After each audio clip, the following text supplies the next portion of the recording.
Awesome. Let me hit this.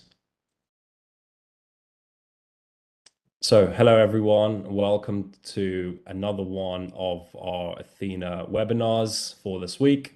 This one is presented by Gina Wiley from our amazing sponsor, Deliveroo, and she'll be talking a bit about overcoming imposter syndrome. Quick one before we go into the webinar, please go ahead and follow Deliveroo's hub and engage with all their content on the Showcode platform. So we'll go ahead and put a link to that in the chat there. And obviously, any questions, feel free to ask throughout this. We'll do a quick Q&A at the end, or ask us on Discord. So without further ado, go ahead and hand over to Gina, and we can go from there. Awesome. Thanks so much, Tim. Hello, everyone. Welcome to kind of today's chat in a week full of exciting things going on. Just by way of introduction, I'll be your host today, and I'm an engineering manager at Deliveroo in our grocery group. And what we're going to discuss today, we'll go through a few key topics regarding imposter syndrome. What even is imposter syndrome, or how do we define it? When are there times where we might feel this feeling? And how do we respond kind of to that inner chatter, that inner voice of negative self-talk, or anything that kind of brings up during the time that we're thinking about what our next move are, or what our kind of next levels will be. I'm also going to talk about the importance of mentorship and how this will help you kind of bring out your best potential and ways to find a mentor as well. I'll talk a bit about systemic bias and how this actually feeds into imposter syndrome and how important representation also is in feeling that. And we'll just close off with just a little bit of food for thought, things that maybe you can do to tackle this in your own everyday life as well. Great. So I'm Gina. I've been at Deliveroo for just about 2.5 years, and I first started off in our restaurants group working on how we onboard restaurants and how we onboard them faster, more efficiently, get them all set up on our platform. And just about a year ago, we created a groceries group to fulfill those growing needs in our grocery space and fast delivery regarding groceries. So it's been really exciting time so far. And previously I was working in San Francisco in the States, working more with partner onboarding and customer care. Some fun facts about me: I learned piano during the 2020 lockdown, love video games as well. That was very helpful during the COVID times. I'm an avid golfer, so you'll hear some golfing metaphors potentially. And I moved in Jan of 2020. So that was, I think we were in the office for about a month and everything shut down. So although I say, I might joke that it was the best time to move to a new country wanting to travel, it ended up being really great time to explore kind of more of London without all the cars around.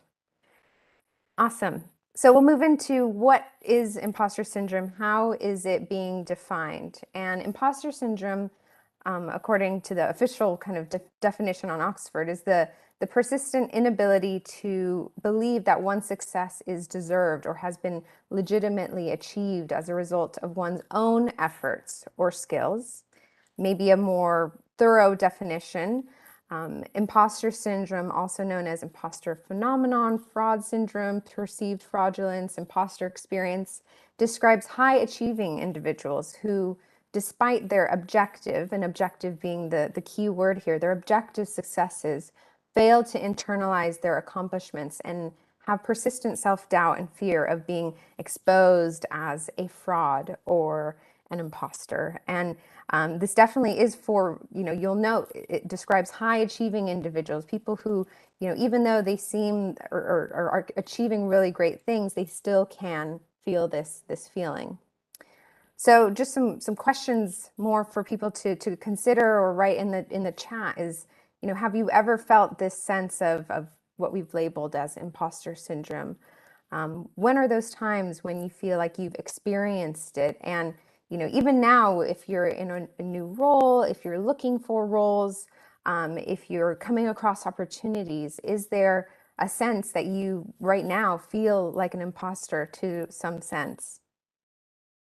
I think the other thing that we've been very used to, especially with the rise of social media and marketing. We see this highlight reel of other people's lives. And during the pandemic, it was interesting because I think people were able to be a little bit more honest with how they were feeling or struggles. But we still see this where, you'll see only the highlight reel of others' lives and use that to kind of compare yourself, compare where you're at. And that's just what it is a highlight of the best things. And it's very difficult to kind of compare in that sense, but it does contribute to feeling more of an imposter or using that comparison. According to a study by the National Library of Medicine and some articles there, actually 70% of people have reported to have felt a sense of being an imposter. And so this 70% of individuals, ranges off of different roles, levels, times in their careers, gender identities, and it's very much something that all people will feel at one point or another, depending on their walk of life. And in the publication, there's multiple studies. I think 284 on this particular site were showed to have reviewed, and they're looking at different levels of information in sample groups. They're comparing types of occupation, role tenures, managers, gender identities, education levels. They started to look at religion or ethnicity, nationality, age groups, and they're trying to find essentially statistical significance or not between that feeling of imposter syndrome and how it actually can manifest in our lives and what it might impact in terms of action. There is something called the Dunning-Kruger effect, and in psychology, this is a cognitive bias where people who have actually limited knowledge or competence in a given intellectual or social domain will overestimate their own knowledge in a domain, and this actually has a negative effect. So people who say, oh, I might know it all, or I actually know everything about this subject, it ends up being a negative piece in kind of everyday lives. And that's what we actually could say is maybe the opposite of imposter syndrome. The inverse of this, of feeling like you know it all and you've got that confidence, is there's actually been a study where physicians who said they felt that they had imposter syndrome, they were actually found to have been more empathetic with their patients. These physicians were more likely to acknowledge their own knowledge gaps. They asked better questions. They were more intentional with the questions. They offered more explanations to those patients to try and bridge that knowledge gap. And they also empathized really well using their body language. They leaned forward a little bit more. They actively listened. And they really showcased that level of empathy because they knew they didn't know every single thing. They were honest about maybe the knowledge gaps, and this ended up being a positive thing for the patients themselves, or a positive experience because they were able to acknowledge that. So that's to say, this is a image from the game, the video game Among Us, where there's imposters that are trying to sabotage the mission or the goal. And this is more to say that, everyone does experience this, and it can actually be beneficial in working groups. And the title of this is Overcoming Imposter Syndrome, but we also want to figure out maybe not just overcoming it, but how can we work with it? How can we name it? And how can we actually use it for positive? Because we're able to really look at all the facts and figures and be honest with where our shortcomings are. So when might we feel like an imposter? What are those times when this actually comes up more often? So more of questions, but have you ever felt, frustrated when you didn't perfect something immediately when you started working on it? Did you ever feel like a single mistake, even though lots of things were going really well in a project, a single mistake or something that went wrong ended up making it an entire failure?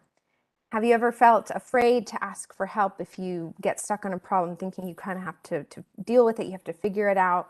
and you're very motivated to just try and work on it on yourself. Have you ever felt that you're tricking people into thinking that you know what you're doing, or had doubts about how you measured up in comparison to any peers? Have you felt that your competence was on your expertise kind of paled in comparison? Someone else knows more. I might know a little bit, but someone always knows more about something than I do. Have you ever felt that you needed to do certain things to prove it to yourself? To prove to myself I need to achieve X, Y, and Z to know that I'm doing really well? Have you ever felt like you had to do a task very perfect, like to the T perfectly, or you kind of procrastinated, or you over prepared?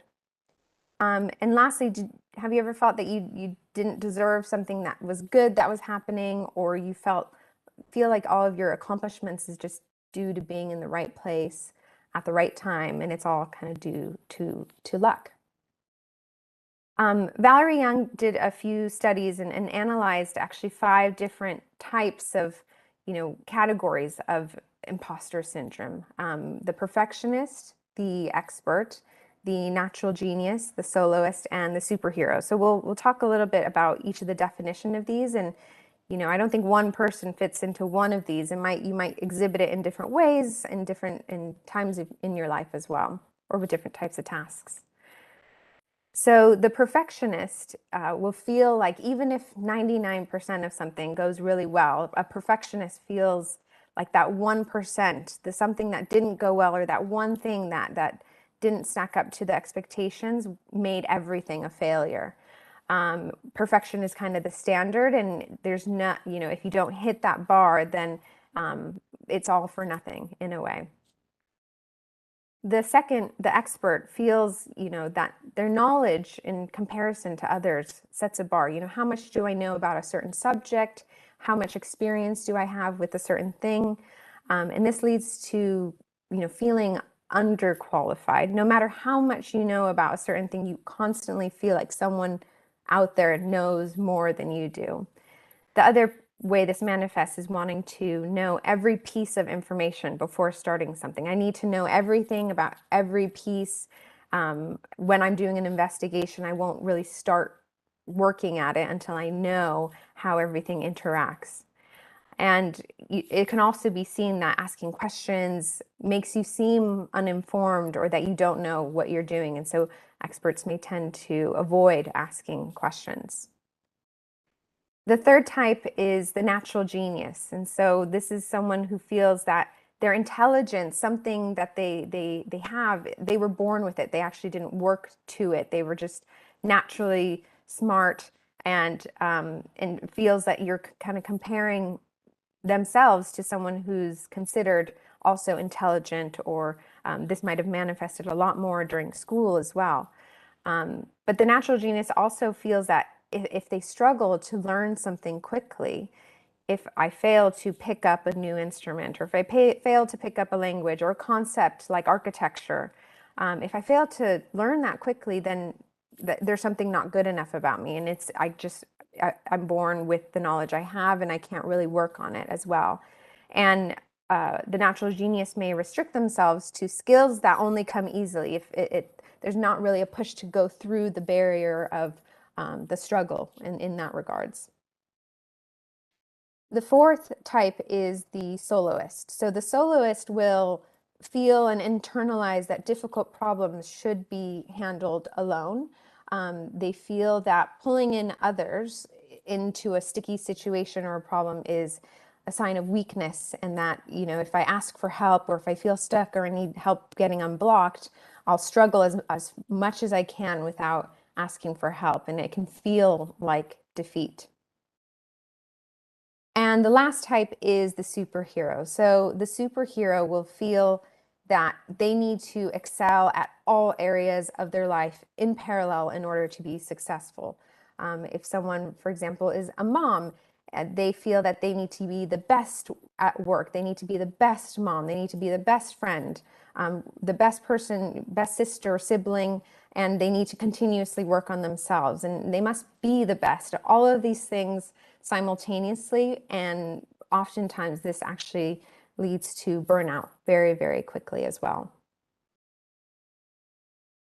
So onto a kind of a different question is, when do we feel like we experience more of those types, or when do we feel that imposter syndrome? And you might think to yourself, it happens a lot when it actually, there's a big change in your life. It could be a new job, you've joined a new role, or you've joined a new team and you're just kind of starting out. You're in the first month of your onboarding and you feel, I should know more. I should, in comparison to others who've been 2 years, I don't know anything.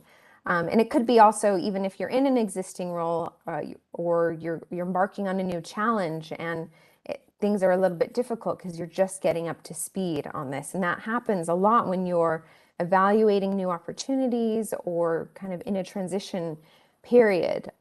But really, the goal here is that this happens more often because you are just starting in that role. And similar to maybe, I talked about video games. If you are leveling up in that game, you might get access to new skills or new areas, and it's going to be difficult for a bit of time until you feel really comfortable. And that's exactly what kind of these opportunities present themselves, as a chance to be out of your comfort zone, to learn and to learn from others around you as well. The other part of the definition is that it happens to high achievers. It's essentially, you are raising the bar for yourself. You're setting a high standard for yourself, and feeling that feeling of imposter syndrome essentially means that you really care about the work that you're doing. You have a passion, you have that drive to do well, and it's actually a testament to how well you are kind of setting really high expectations for yourself as well. And so the question I have is kind of, have you ever experienced yourself in these times saying negative things to yourself, some of that negative self-talk to say, oh, you shouldn't apply for this role, you're not good enough, you shouldn't take this opportunity, there's something wrong, you won't be able to achieve it, so might as well not take it. And if you have felt that, it's because we are often our own biggest critic. We set this bar high for ourselves on what we should be doing.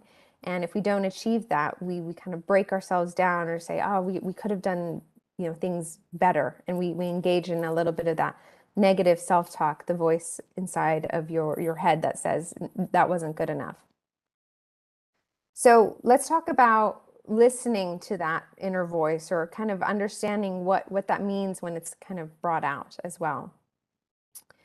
The question I have is, who fundamentally are you? When you think, who am I? You might think all of the thoughts that are coming in to your mind, again, the you're not good enough, or, oh, you're doing really well, or I need to go get groceries, for example. That thought, I think there's a few spiritual leaders who talk about, and psychologists who talk about the ego and the subconscious and how this relates to self-identity. And some philosophers or people such as, Deepak Chopra or Eckhart Tolle might say that the real you isn't so much the chatter that goes through your mind and passes in and out, that's constantly going about your day. The real you is actually the response to that thought. So if I come across a interview or a job role or job requisition, and I read through and I say, oh, I don't have those skills, I'm not good enough, or I don't have one of those skills, I can't do this.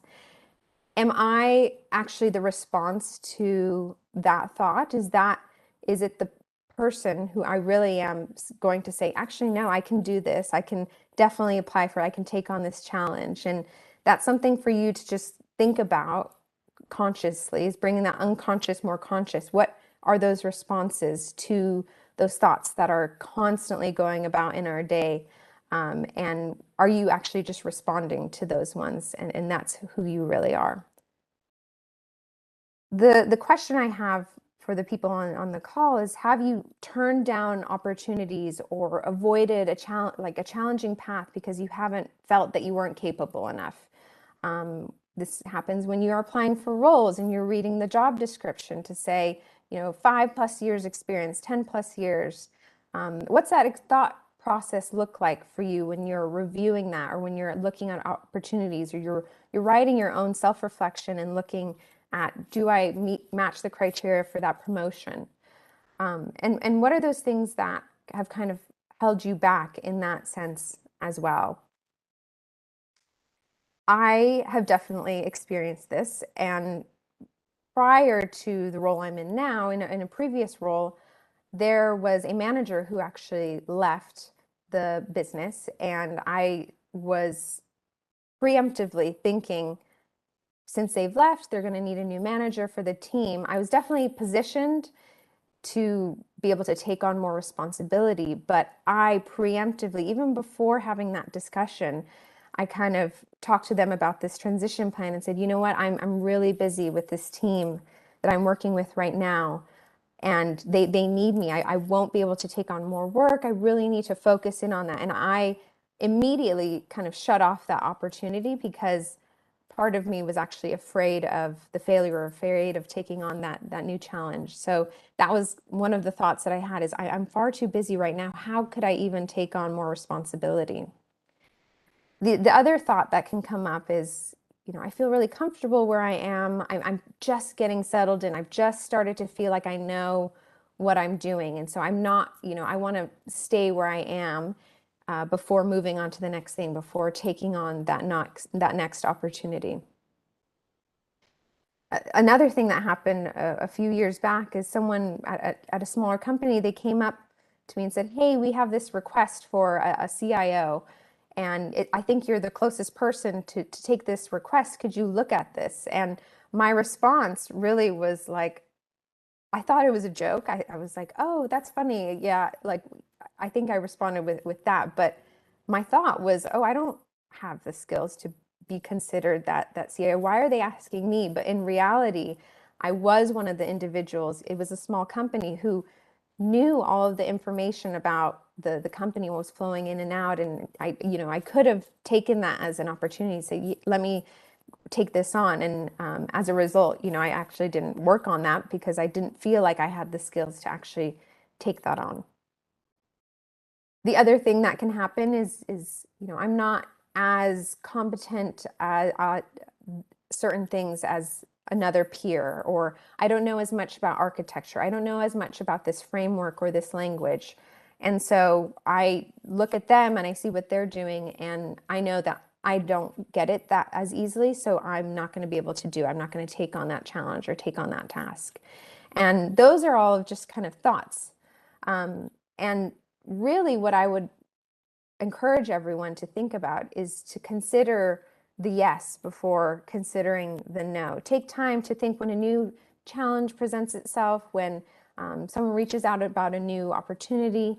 Consider that yes before you consider the no. And there's a few kind of metaphors or sayings there. You miss 100% of the shots that you don't take. Or in golf, for example, when you're putting, they always say, make sure you putt past the ending hole.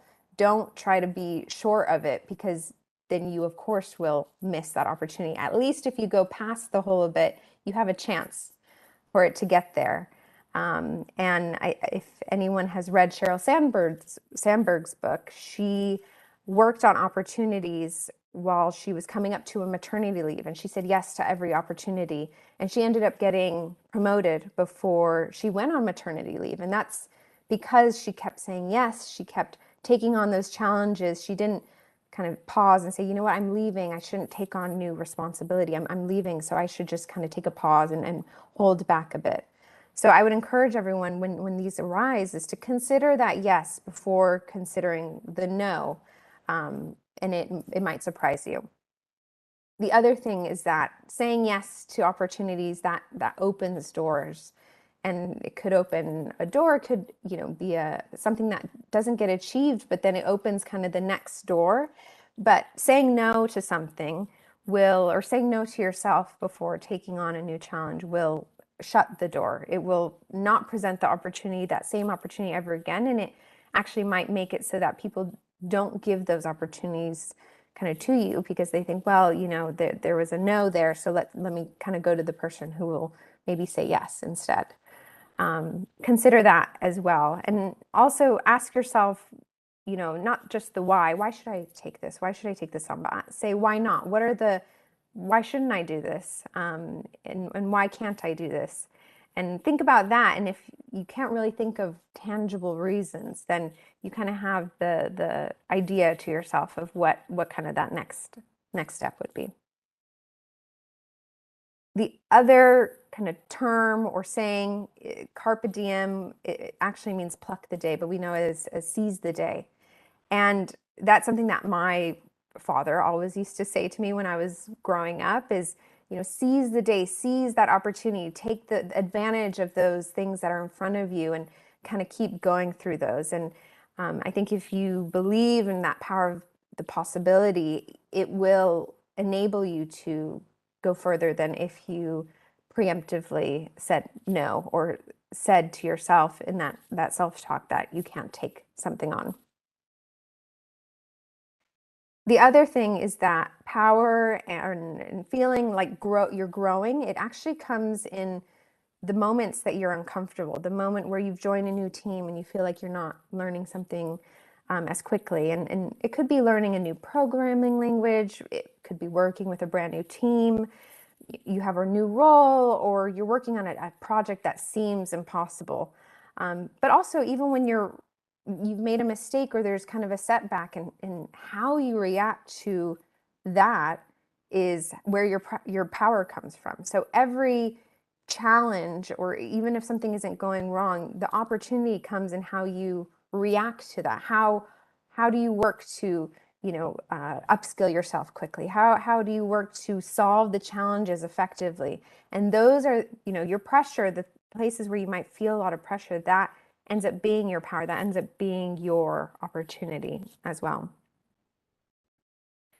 I'll talk a little bit about the power of mentorship and why this is actually really critical in feeling supported and feeling that you have not just yourself responding to that self-talk, but you have someone to bounce ideas off of as well. So if I take the self-thoughts that I've had before, maybe if I had had a mentor, if I had talked through these things with someone who I trusted, they might have said, instead of I'm too busy, I don't have the skills, I'm not as good as this person, I'm feeling comfortable, they might have actually changed the narrative or acted as that mirror to say, well, if you're feeling too busy, why don't you help other people on your team learn and step up? They want to step up. You're kind of helping them grow by you moving on and taking on a new opportunity. They might be able to share resources, things that they've definitely gone through to say, oh, I've tried learning this architecture pattern. This is, some books that helped me. Let me send you a book. Or even just brainstorming to say, oh, that's really challenging. Let's talk it out and let's try to map it. And other way could be, let me connect you with someone who's actually done this before. Let me connect you with someone in my network that you might want to learn from on this as well. And just also providing that affirmation, you should take on this role because you have been managing this cross-functional team. You've been taking on this project. So they can see from a third kind of party view your achievements and what you're doing and say, you are right, or actually here's some gaps where we can address as well. And finally, kind of making sure that you have goals. We always will work really hard on goals set by others, but what about the goals that we set for ourselves? How much are you working on your own personal goals during a week? It's very easy to, if something's really busy or the week's kind of hectic, to put yourself at the bottom of the list in terms of priorities. The other piece is that the reason you're receiving opportunities, the reason why you have gotten a job opportunity, the reason why you've been accepted into a certain program, the reason why you've been asked to take on more responsibility is because someone does believe that you can. They have seen that, or they've been able to see objectively your skills, the way you perform, and they actually believe that you are capable. So it's not so much by by luck. So you will actually get those opportunities because someone says, I think that person can rise to the occasion. I want to close out on a couple of thoughts about systemic bias, representation, and how this actually affects or perpetuates this feeling of imposter syndrome.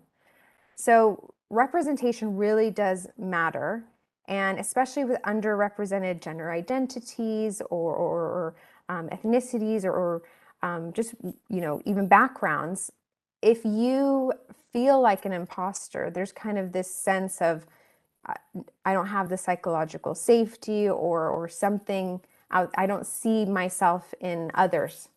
And we talk a lot about, working on ourselves. We have to work on ourselves to get over the imposter syndrome. But what about in our workplace communities, for example? How is that contributing to how we feel? If you end up being the first female on a team of male engineers, if you end up being the first of anything in a group or in a team or even the company, that will subconsciously contribute to that feeling of imposter syndrome, because you can't say, oh, I have a female mentor or someone who's at that senior level that I can relate to or I can go to or even get mentorship from.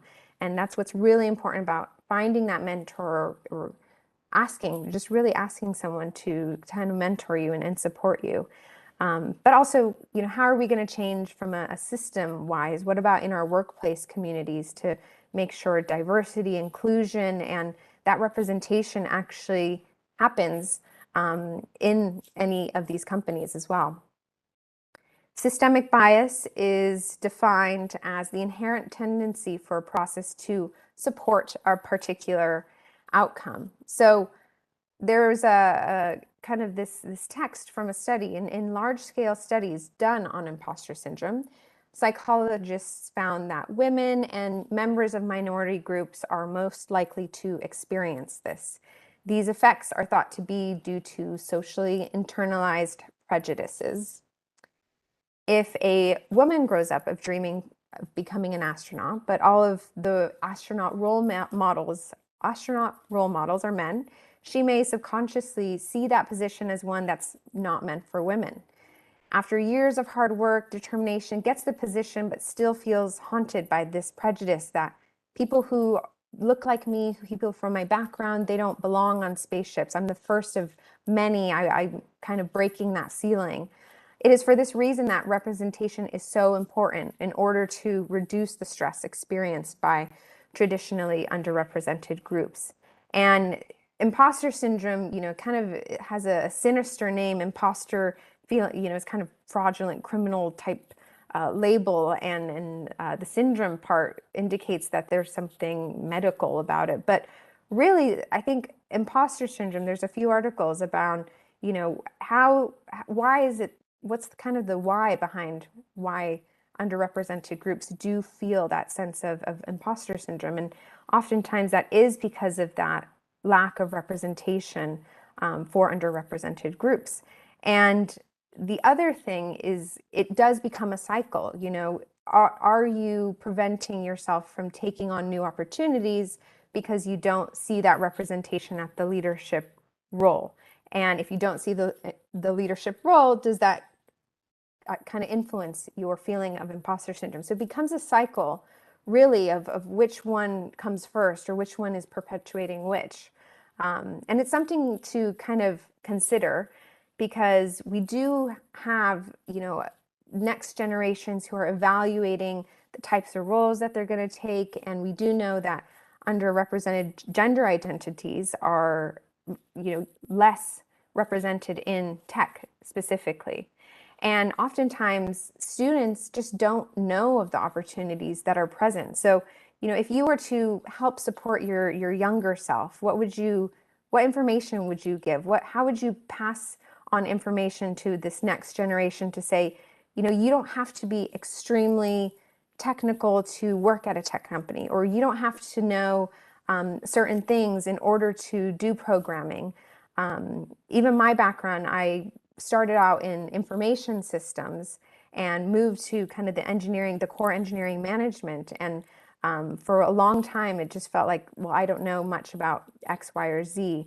And there's roles now or job opportunities that didn't exist, 10, 15 years ago. And so it's always evolving, always evolving. And I think what I'm hearing from schools and teachers is that, to fix that representation problem, we do need more, more women, more underrepresented gender minority groups to understand what opportunities there are and to know what types of job roles there are and get that support. And so I would encourage everyone, if you have a local school or if they're doing kind of a careers day, to get involved in that, because just by giving that information, you can help to, first of all, say, I'm here and I'm working in this, and reducing the imposter syndrome for someone else who might say, oh, in school we only learn that certain roles go into certain job types. So what are those opportunities you wish you knew about, and how can you share that with future groups, and how can you be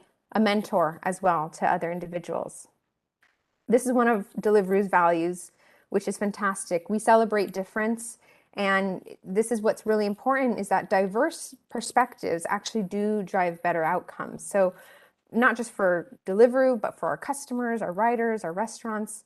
And studies do show that more diverse groups, diversity in not just, gender or ethnicity or background or nationality, but also in education levels or backgrounds of experience in life, or where someone has grown up. That actually makes for a more successful kind of team, because our customers, for example, also are very diverse. And if we only had one type of culture, or if we tried to if there was only one type of group that was building products for a diverse group, that we would miss a lot of opportunities in a lot of those areas as well. So just some closing thoughts, and if there's any questions, please put them in the chat, as well as you start to think about this. But closing thoughts is that feeling unsure is very normal. Actually, it can be a positive thing, and it can mean that you are honest with yourself, and that you can make up for that by asking really good questions, as we heard from kind of the physician study. Feeling this level of inadequacy, again, it's not something we overcome. We actually should be harnessing this feeling, using it to excel, using it to our advantage, and knowing it's actually going to help support us.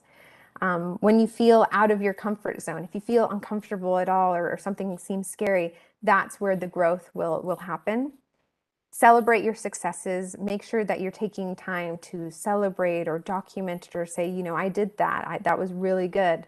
And progress is kind of the big thing. Progress over perfection is something to keep in mind.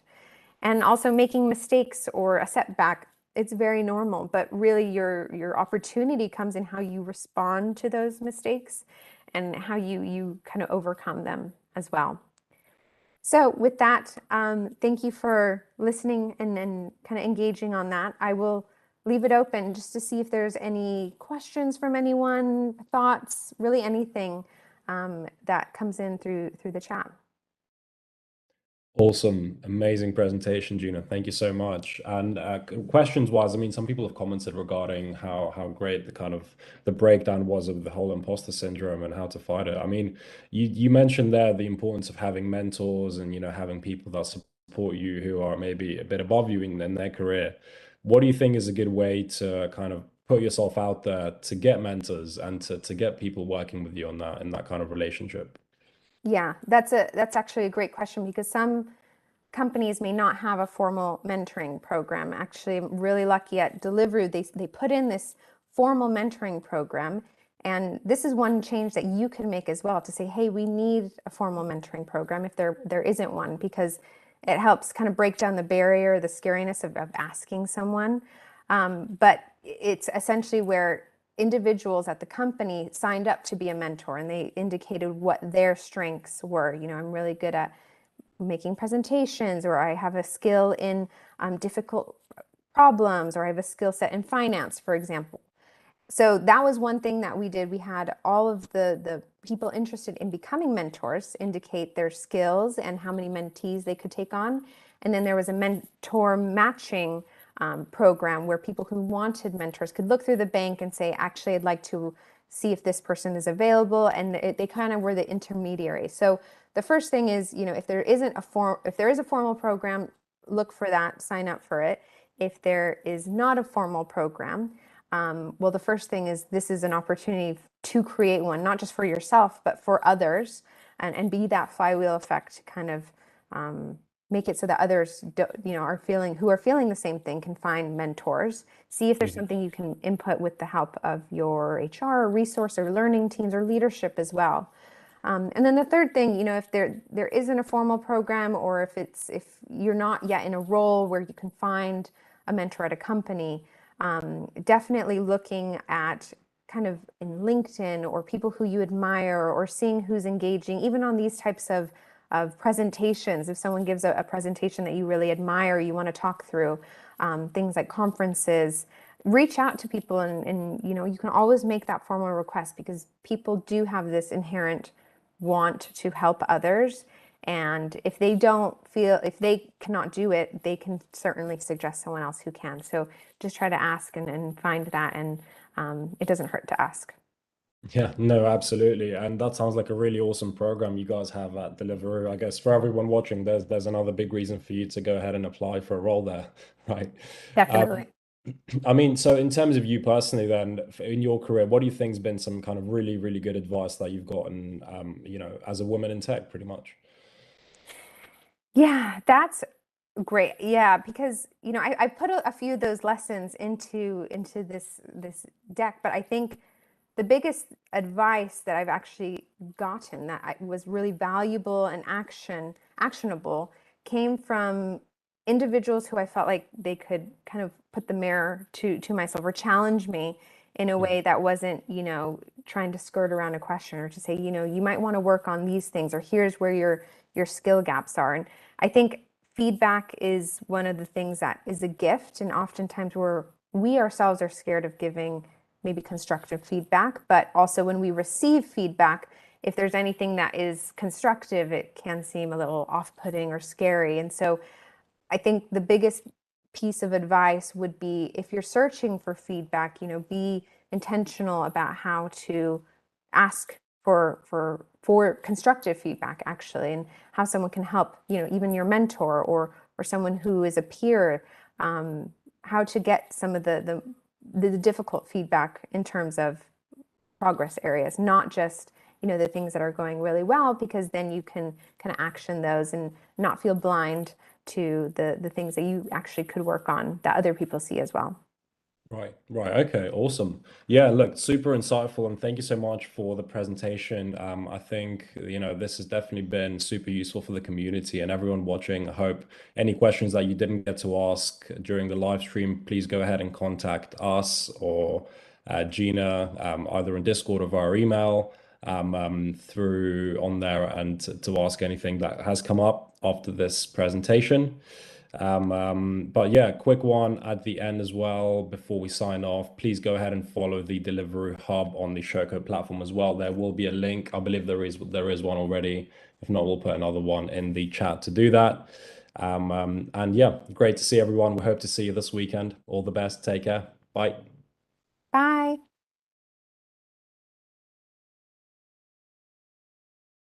Awesome. So that is